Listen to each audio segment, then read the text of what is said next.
Hi, hola, bonjour, and Salaam. Welcome to Blueprint Bazaar.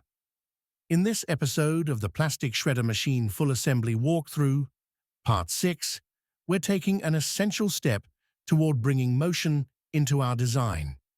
After setting the stage with the hopper in Part 5, we now focus on assembling the primary cutting shaft into the SolidWorks assembly. This part may look simple, but it forms the backbone of the shredder's entire internal mechanism. There's no modeling in this session, just clean, precise part placement using mates to secure the shaft inside the frame without constraining future movement.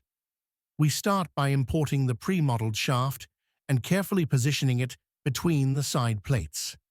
Using concentric mates for alignment and axial mates for placement, we ensure the shaft is centered and free to rotate. Throughout the process, we're mindful not to over-constrain the assembly, maintaining flexibility for the blade installation coming up in Part 7. We also run a quick interference check to confirm that there's enough clearance between the shaft, side plates, and hopper. This ensures our design remains manufacturable and motion-ready. By the end of this walkthrough, the shaft is properly mounted, correctly aligned, and ready to serve as the foundation for the blades and spacers that will follow. Stick around. This step is short but pivotal, and from here, we move into the heart of the shredder's working components.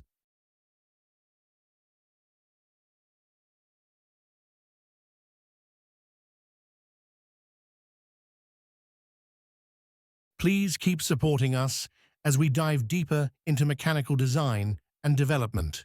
Don't forget to like, share, and subscribe so you never miss a step on this engineering journey with Blueprint Bazaar.